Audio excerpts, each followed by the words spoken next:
Good morning friends. So welcome to the prelims booster session. So आज का topic पहला है परफॉर्मेंस ग्रेडिंग इंडेक्स। तो आपको पता है कि एजुकेशन मिनिस्ट्री ने परफॉर्मेंस ग्रेडिंग इंडेक्स जो है उसका जो है डेटा रिलीज़ किया है। तो उसमें सबसे जो फर्स्ट रैंक आया है वो है पंजाब स्टेट का। ठीक है, तो पहले हम देखते हैं कि ये परफॉर्मेंस ग्रेडिंग इंडेक्स है क्या। तो बेसिकली ये परफॉर्मेंस ग्रेडिंग इंडेक्स जो है वो स्कूल की एजुकेशन को से डील करता है कि स्कूल एजुकेशन लेवल पर कौन सी स्टेट्स कैसा परफॉर्म कर रही हैं। ठीक है, अब इसमें 70 ऐसे पैरामीटर्स हैं टोटल, और दो कैटेगरीज में इन पैरामीटर्स को डिवाइड किया गया है, आउटकम्स एंड गवर्नेंस और मैनेजमेंट। इसके अंदर जो है इन पैरामीटर्स को डिवाइड किया गया है और उसके बेसिस पर एक तरह से ग्रेडिंग की जाती है स्टेट्स की, और देखा जाता है कि उन्होंने कैसा परफॉर्म किया। सबसे पहली बार इसको 2019 में पब्लिश किया गया था। रेफरेंस ईयर उसका था 2017 और 18। ठीक है, अब ये 2020 और 2019 और 20 का जो है वो उसको जो है लॉन्च किया गया है। ठीक है, अब किस लिए इसको लॉन्च किया जाता है, किस लिए इसको रिलीज़ किया जाता है, आई मीन टू से, ताकि जो है स्टेट्स और यूटीज़ जो हैं वो बेस्ट प्रैक्टिसेस अडॉप्ट कर सकें, और ख़ासकर जैसे कि online recruitment, transfer of teachers, electronic attendance of students and teachers, इन सब चीज़ों को जो है वो अडॉप्ट करना सीखें। आसपास की स्टेट से वो अच्छी प्रैक्टिसेस को अडॉप्ट करना सीखें, इसके लिए ही परफॉर्मेंस उनकी की जाती है, परफॉर्मेंस की ग्रेडिंग की जाती है। अब क्या होगा, अब इसका हम देखते हैं कि लेटेस्ट फाइंडिंग्स क्या कह रही हैं। जैसे मैंने आपको बताया कि पंजाब ने इस लिस्ट को टॉप किया है। ठीक है, फिर चंडीगढ़, तमिलनाडु, अंडमान निकोबार और केरला भी जो है वो उसी टॉप लिस्ट में है। ऑफ कोर्स पंजाब जो है वो सबसे टॉप पर है, बस उसी कैटेगरी में A++ कैटेगरी में ये सारी स्टेट्स और यूटीज़ भी हैं। ठीक है, अब सबसे वर्स्ट परफॉर्मेंस जो है वो बिहार और मेघालय ने की है। ठीक है, so now let us see this topic in English: performance grading index. So Union Education Ministry has launched this performance grading index. So this has been released recently for the year 2019 and 20. So let us see what is this performance grading index, PGI. So this PGI is basically a tool with which the our Ministry of Education grades the level of school education in India. So basically, it's an index which is grading school education in various parts of the country. So our states and UTs are categorized, and they are indexed based upon their performance in their school education criteria. Okay, so basically there are total 70 parameters based upon which this index is created, and there are two major categories under which these 70 parameters are categorized. Okay, so these two categories are outcomes and governance and management. So this is basically done, this PGI is basically released so that states and UTs can adopt best practices such as online recruitment, transfer of teachers, on electronic attendance of students and teachers. So basically, this index is basically um, motivating the states to learn best practices from their adjacent states or the states which have performed well in this field of school education. Okay, so there are a set of 70 parameters based upon which this index is generated. It was first published in 2019 with the reference year of 2017-18, and since then it is being released annually by the Union Education Ministry. So the latest findings are saying that Punjab has topped the list, and in this category, A++ category, other states are Chandigarh, Tamil Nadu, Andaman Nicobar and Kerala. So Bihar and Meghalaya have been the lowest performance, or the we can also say the worst performance in this category. So they have a lot to do in the school education field. So let us see the next topic, which is market based economic research, economic dispatch, I'm sorry. तो market based economic dispatch कह रहा है कि ministry of क्या चीज़ है ये market based economic dispatch basically. तो ministry of power जो है उन्होंने एक डिस्कशन पेपर को सर्कुलेट किया है, जिसके अंदर जो है बेसिकली जो ये मार्केट बेस्ड इकोनॉमिक डिस्पैच जो है, इसके ऊपर एक डिस्कशन पेपर जो है उन्होंने स्टेक होल्डर्स को जो है वो एक तरह से सर्कुलेट किया है कि इसके ऊपर कमेंट्स मांगे उन्होंने। ठीक है, अब इसमें होगा क्या कि ये पहले बात तो हम देखते हैं कि पावर डिस्पैच क्या चीज़ होती है, ये होता क्या है, हम इसके ऊपर क्या ये डिस्कशन की जा रही है। तो पावर डिस्पैच क्या होता है कि आपको पता है कि जो इलेक्ट्रिसिटी होती है उसको हम जो बिजली की तारें होती हैं उसके अंदर हम स्टोर तो नहीं कर सकते ना ऑफ कोर्स, ठीक है। तो इसलिए क्या किया जाता है बिजली को एक तरह से सेव करने के लिए कि डिमांड के हिसाब से जो है वो उसकी जो आउटपुट होती है वो पावर प्लांट से कंट्रोल की जाती है। जब ज़्यादा डिमांड है तो हम उसको कम कर देंगे पावर प्लांट से उसकी जो है आउटपुट को, ठीक है। जब ज़्यादा डिमांड है तो हम उसको उसकी जो आउटपुट है उसको हम ज़्यादा बढ़ा देंगे, जब कम डिमांड है तो उसके आउटपुट को हम कम कर देंगे, ठीक है। तो इसी तरह से जो है उसकी इलेक्ट्रिसिटी की डिमांड के हिसाब से ही जो है पावर प्लांट्स को जो है वो एडजस्ट किया जाता है पावर ग्रिड के थ्रू, सो दैट हम इलेक्ट्रिसिटी वेस्ट ना करें, ठीक है। तो अब इसमें क्या प्रॉब्लम आती है कि कुछ अच्छी स्टेट्स जिनके पास इंफ्रास्ट्रक्चर अच्छा है तो वो क्या करती है, उनके पास तो ये पावर ग्रिड से कंट्रोल करने का बहुत अच्छा मैकेनिज्म है, तो वो बहुत ज़्यादा जो है बिजली को सेव कर पाती हैं, ठीक है। मतलब उनके लॉस बहुत कम होते हैं। लेकिन कुछ ऐसी स्टेट्स हैं जिनका जो है ये बिजली का इंफ्रास्ट्रक्चर थोड़ा सा पुअर है, तो उसमें और उनको जो है पावर ग्रिड से उनको कंट्रोल करने में भी प्रॉब्लम आती है। उनके इतनी ट्रेंड मैन पावर भी नहीं है कि वो इसको कंट्रोल करना सीख सकें, इस आउटपुट और इनपुट को कंट्रोल करना, आउटपुट ऑफ पावर प्लांट्स को कंट्रोल करना सीख सकें। इससे क्या होता है कि उनका जो है सब ऑप्टिमल यूटिलाइजेशन होती है हमारी इलेक्ट्रिसिटी की, ठीक है। तो इसीलिए क्या किया जा रहा है कि एक सेंट्रल गवर्नमेंट चाहती है कि हम एक ही गाइडलाइंस इशू कर दें, एक स्टैंडर्ड बना दें कि किस फ्रीक्वेंसी पे जो है आप पावर ग्रिड से जो है पावर प्लांट्स की जो डिमांड से जो आप आउटपुट दे रहे हो इलेक्ट्रिसिटी की उसको आप कंट्रोल करोगे। तो उस फ्रीक्वेंसी को जो है एक तरह से वन स्टैंडर्ड बनाने की बात की जा रही है, ऑल ओवर इंडिया वो स्टैंडर्ड को फॉलो किया जाए। तो उससे क्या होगा, अब इसमें कहा जा रहा है कि हमारा अगर हम ऐसा फॉलो करेंगे तो हमारा 12,000 करोड़ रुपए की एनुअल सेविंग्स हो जाएंगी जो इलेक्ट्रिसिटी में वैसे लॉस हो जाती हैं, ठीक है। आपको पता है ना कि transmission, distribution and transmission losses होते हैं इसमें वैसे, ठीक है। तो अगर उसकी को सेव करने के लिए ये बेसिकली किया जा रहा है, market based economic dispatch system लाया जा रहा है। और जो मिनिस्ट्री ऑफ पावर है वो चाह रही है कि इसको 1 अप्रैल 2022 से इसको लॉन्च कर दिया जाए। और उससे क्या होगा, इनिशियली तो फर्स्ट फेज़ में तो वो सिर्फ जो थर्मल पावर प्लांट्स हैं उससे जो उसके ही जो है इंफ्रास्ट्रक्चर में ये इस इकोनॉमिक डिस्पैच को लाने की वो कोशिश करेंगे। आने वाले टाइम में हो सकता है कि इसको जितने भी तरह के पावर प्लांट्स हैं उसके साथ इसको जो है इसमें इम्प्लीमेंट कर दिया जाए। So now let us see this topic in English, market-based economic dispatch. So Ministry of Power has circulated a discussion paper on market-based economic dispatch to all concerned stakeholders, and it has invited their comments on that. So let us see what is this power dispatch.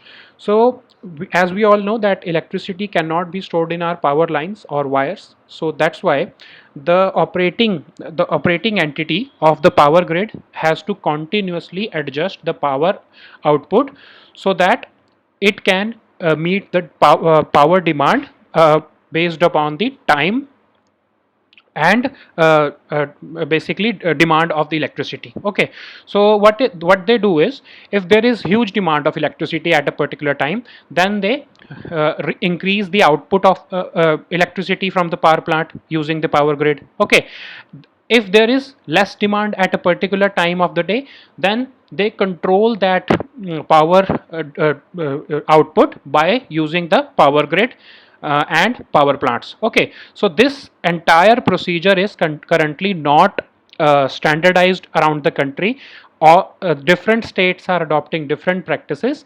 So what the Ministry of Power wants to do is they want to adopt a single standard throughout the country so that essentially we can save electricity by a good standard that can be adopted in the entire country. Okay, so this market based economic dispatch will help all the states with a single standard which will prescribe the frequencies and which will help them to generate electricity with cheapest resources.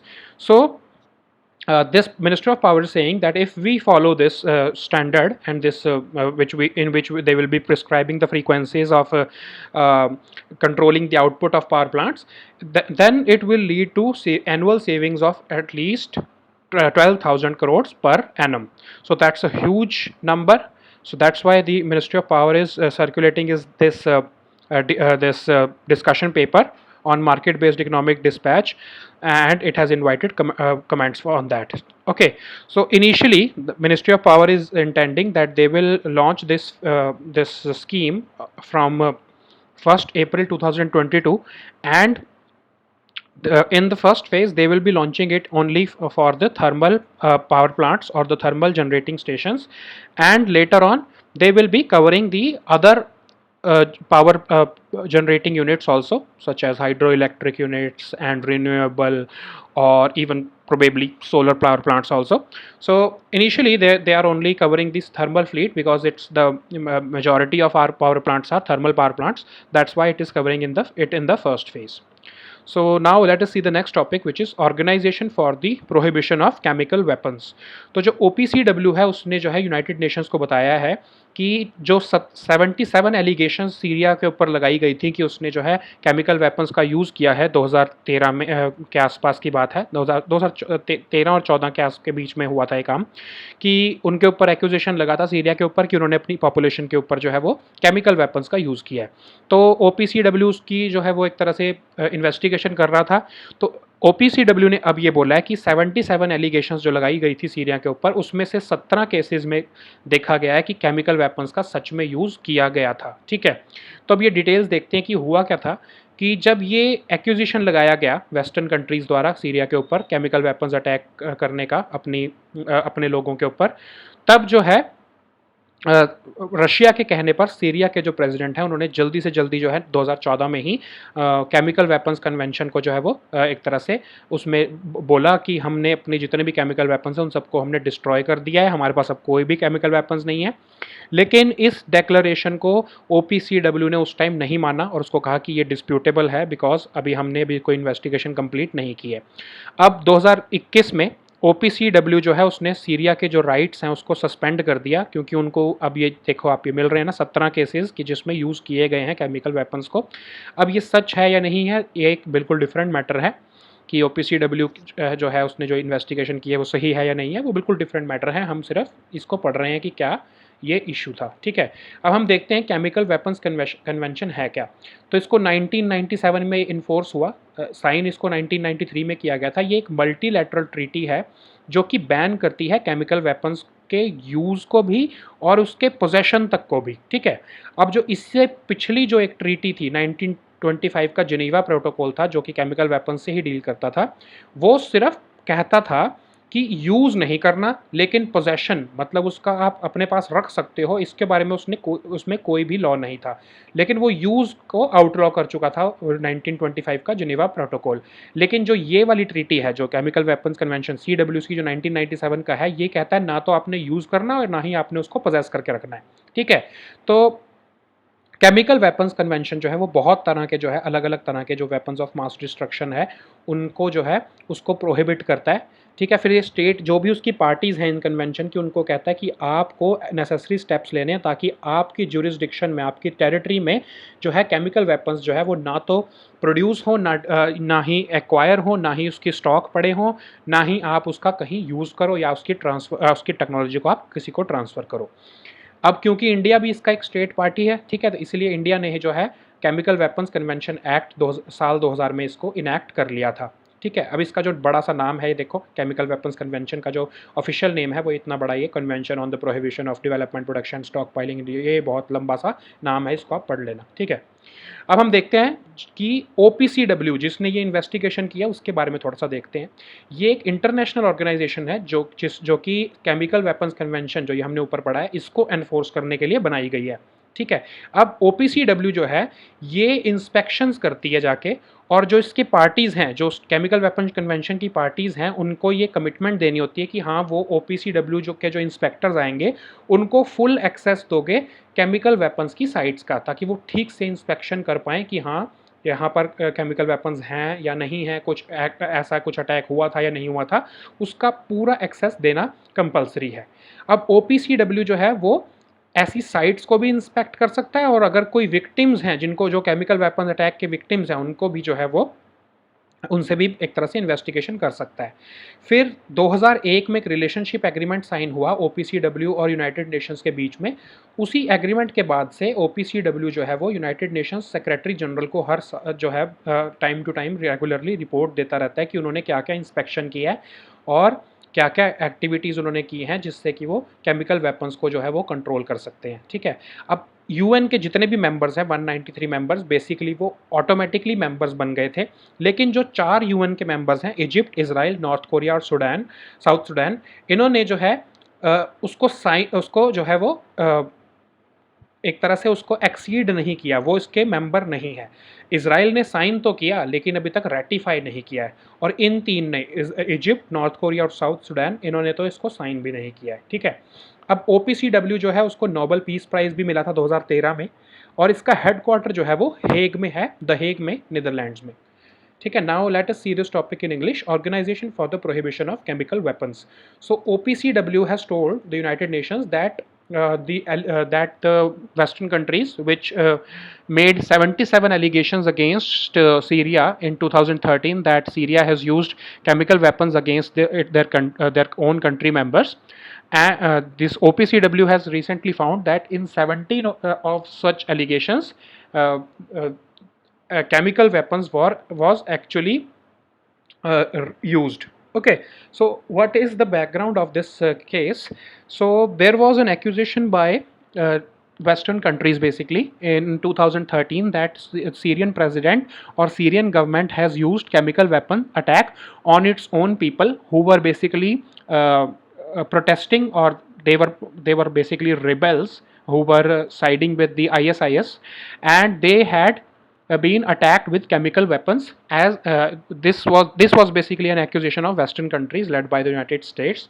So after that, after this accusation, Russia, because Russia is the close ally of Syria, so Russia asked Syria that you should joined the Chemical Weapons Convention in 2013, and after that in 2014 the president of Syria said that they have destroyed the entire chemical weapons and that they possessed earlier, after before their joining of this Chemical Weapons Convention. So that's why, but of course Syria's declaration was not accepted. OPCW did not believe them, and in 2021 April, OPCW rather suspended Syria's rights until all these issues, all these investigations are completed. So now in June, this OPCW is saying that in 17 cases they have found that chemical weapons were actually used. So let us see what is this Chemical Weapons Convention. So basically it was enforced in 1997, but it was signed in 1993, and it is a multilateral treaty which bans both the use and possession of chemical weapons. So its predecessor, the 1925 Geneva Protocol, was just outlawing the use of chemical weapons, but it was not talking about the possession of them. Okay, but this Chemical Weapons Convention, it is eliminating these set of weapons of mass destruction. It is basically outlawing both the use and possession of chemical weapons. Okay, so it is also asking the parties to this convention that they should take some steps so that prohibition within their jurisdiction can be enforced.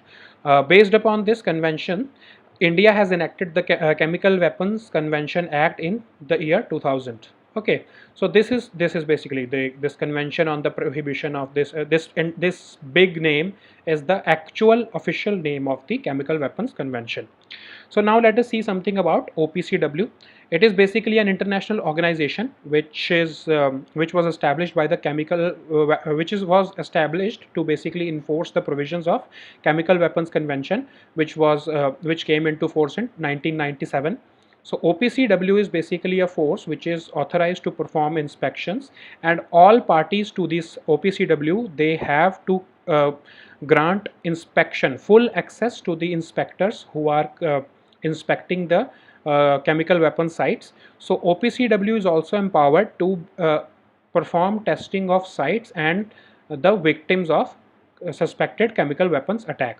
Okay, so in the year 2001, a relationship agreement was signed between United Nations and OPCW, according to which OPCW regularly reports to the United Nations Secretary General. Now, just remember, it is reporting to United Nations Secretary General and not the United Nations Secretary Council. So, OPCW is basically reporting to UNSG regarding the status of their inspections and the activities in which OPCW is involved. So all the state parties to the United Nations, these 193 members countries, they became the members of this OPCW automatically, but 4 UN member states have neither signed nor ratified this OPCW convention. Okay, so in in these 4 states, Israel is the only state which has signed the convention, this CWC, but it has not ratified it yet. Okay, so OPCW was also awarded the Nobel Peace Prize in 2013, and its headquarters are located in The Hague, Netherlands. So now let us see the next topic, which is Model Panchayat Citizens Charter. तो union ministry of पंचायती राज जो है, उन्होंने एक तरह से एक model panchayat citizens charter जो है उसको रिलीज़ कर दिया है पब्लिक डोमेन में. इसको प्रिपेयर जो है पंचायती राज मिनिस्ट्री ने national institute of rural development and Panchayati Raj के साथ मिलकर कोलैबोरेट करके बनाया है. अब ये बेसिकली आपको जो है सर्विसेज जो हैं, जो पंचायती जो हमारी राज इंस्टीट्यूशंस होते हैं, वो 29 सेक्टर्स में जो सर्विसेज देते हैं उसमें उन्हीं सर्विसेज को प्रोवाइड करने के लिए सिटीजन्स चार्टर जो है वो दे रहा है. ठीक है, अब जो है ताकि लोगों को सर्विसेज टाइम में पे मिल सके. अब ये सिटीजन्स चार्टर होता क्या है बेसिकली, जो भी ऑर्गेनाइजेशन है, समझ लो आपका वाटर डिपार्टमेंट है, ठीक है, तो वो अपना सिटीजन चार्टर दे देगा कि अगर आपको बिजली का कनेक्शन पानी का कनेक्शन चाहिए तो 10 दिन में होगा. आपको अगर आपका बिल पे करना है और या फिर आपको आपका कोई कंप्लेंट है वो 30 दिन में रिजॉल्व होगी. तो मतलब टाइम बाउंड सर्विसेज का जो है आपको क्राइटेरिया बताते हैं डिफरेंट डिपार्टमेंट्स. तो अब यही जो है वो सिटीजन्स चार्टर जो है वो मॉडल पंचायत जो पंचायती राज इंस्टीट्यूशंस हैं, उनके जो जितने इंस्टीट्यूशंस हैं या उनके जो ऑर्गेनाइजेशंस हैं, उनके लिए है जो पंचायती राज जो सिटीजन्स चार्टर है उसके लिए इशू कर दिया है पंचायती राज मिनिस्ट्री ने. ठीक है, अब इससे क्या होगा कि जो पीपल को जो सर्विसेज चाहिए होती हैं पंचायती राज इंस्टीट्यूशन से, वो टाइम बाउंड मैनर में और जो है वो मिल सकेंगी. उनको बता दिया जाएगा कि अगर आप समझ लो कुछ हेल्थ के रिलेटेड सर्विस लेने आते हो पंचायती राज इंस्टीट्यूशन से, तो वो इतने टाइम में होगी, और अगर वो नहीं होती है उतने टाइम में तो आप किस तरह से अपनी इस ग्रीवेंस को रिड्रेस कर सकते हो. और इससे होगा क्या, जो पूरी पंचायती राज इंस्टीट्यूशंस की गवर्नेंस है वो ओवरहॉल होएगी और वो एक अच्छे गवर्नेंस देने में काबिल बनेंगे. अब जो है पंचायती राज इंस्टीट्यूशंस जो है वो हमारे आर्टिकल 243G के अंदर जो है कॉन्स्टिट्यूशन ऑफ इंडिया के, वो बेसिक सर्विसेज देने के लिए उनको बनाया गया था, जैसे कि हेल्थ एंड सैनिटेशन के अंदर, एजुकेशन, न्यूट्रिशन, ड्रिंकिंग वाटर, इन एरियाज़ के अंदर जो सर्विसेज देते हैं वो हमारे पंचायती राज लोकल गवर्नमेंट्स देती हैं. ठीक है, अब देखते हैं सिटीजन चार्टर होता क्या है. सबसे पहले अर्ली 1990s में इसको डिलीवरी ऑफ पब्लिक सर्विसेज के लिए जो है वो अपनाया गया था. ठीक है, अब इसमें क्या होता है कि ऑर्गेनाइजेशन कमिटमेंट देती है सिटीजन्स को कि आप ये सर्विस, ये बेसिक सर्विस जो है ये आपको इतने टाइम में मिलेगी, ये वाली सर्विस आपको इतने टाइम में मिलेगी, और अगर नहीं मिली, एक तरह से गारंटी दे रहे हैं वो कि हम 30 दिन में आपकी इस इशू को रिजॉल्व करेंगे. अगर नहीं करते हैं तो उसके लिए आप ग्रीवेंस जो है वो अपनी कैसे लॉज कर सकते हो, उसको ग्रीवेंस को कैसे रिड्रेस किया जाएगा, ये पूरा सिटीजन चार्टर होता है. ठीक है, अब जो है इसके लिए एक बिल भी आया था 2011 में. अभी ये एक्ट तो नहीं बना है, ऑफ कोर्स इसको पास नहीं किया गया. जो ये बिल है ये एक मैकेनिज्म दे रहा है कि timely delivery of goods and services जो सिटीजन्स को कैसे दी जा सकती है. ठीक है, अब इसमें कहा गया था कि जब ये बिल पास हो जाएगा तो उसके शुरू के होने के 6 महीने के अंदर अंदर जो है जितनी भी पब्लिक अथॉरिटीज़ हैं उनको अपने सिटीजन चार्टर बना के देना पड़ेगा. और अगर वो नहीं दे पाती हैं सर्विसेज उस सिटीजन चार्टर के हिसाब से, कि जैसे उन्होंने कहा कि बिजली का कनेक्शन आपको 30 दिन में मिलेगा, ठीक है, तो अगर नहीं मिलता है 30 दिनों के अंदर तो 50,000 तक का उनके ऊपर जुर्माना लग सकता है उस ऑर्गेनाइजेशन के ऊपर. ठीक है, अब ये कुछ प्रिंसिपल्स हैं सिटीजन चार्टर के, जैसे quality, choice, standards, value, accountability, transparency, participative. ये प्रिंसिपल्स जो हैं ये गाइड करते हैं कि सिटीजन चार्टर जो है वो कितना इफेक्टिव है. ठीक है, अब हम देखते हैं कि national institute of rural development and Panchayati Raj क्या है. ये एक ऑटोनॉमस ऑर्गेनाइजेशन है जो कि union ministry of rural development के अंदर काम करती है. ये एक तरह से एक सेंटर ऑफ एक्सीलेंस है जो कि रूरल डेवलपमेंट और पंचायती राज के को एक तरह से उसकी कैपेसिटी बिल्ड करने के लिए काम कर रहा है. और जितने भी स्टेक होल्डर्स जो विलेज लेवल पर, लोकल लेवल पर जो काम कर रहे हैं, उनकी कैपेसिटीज़ को बिल्ड करने का काम भी यही करते हैं. इस इंस्टीट्यूट का जो हेडक्वार्टर्स है वो हैदराबाद में लोकेटेड है, लेकिन इनका एक रीजनल सेंटर भी है गुवाहाटी में. और ये उस एरिया के, नॉर्थ ईस्टर्न एरिया के जो है जो इश्यूज़ हैं उनको रिजॉल्व करने के लिए बनाया गया है, ठीक है। Now let us see this topic in English. Model Panchayat Citizens Charter. So Union Ministry of Panchayati Raj has released this Model Panchayat Citizens Charter. So this is basically prepared by Ministry of Panchayati Raj in collaboration with National Institute of Rural Development and Panchayati Raj. So it is providing a framework under which the delivery of services to the people can be, or rather must be, delivered, and it is basically giving you a time frame under which these services will be provided to you. So it is covering 29 sectors which are aligned with localized sustainable development goals. So what is a citizen charter, and uh, how is it helping the country, the citizens of the country, how it intends to help our governance systems? Let us see that topic. So what is a citizens charter? So it was initially introduced in early 1990s. It is basically an organization making you commitment that if you come to us, we will be providing you such and such, so and so service within this specified period of time. So let us assume that you go to an electricity department. Okay, so they will be displaying a chart, a citizen charter, under which they would have mentioned that if you want to to apply for a new electricity connection, then your application will be resolved within 30 days. If you have a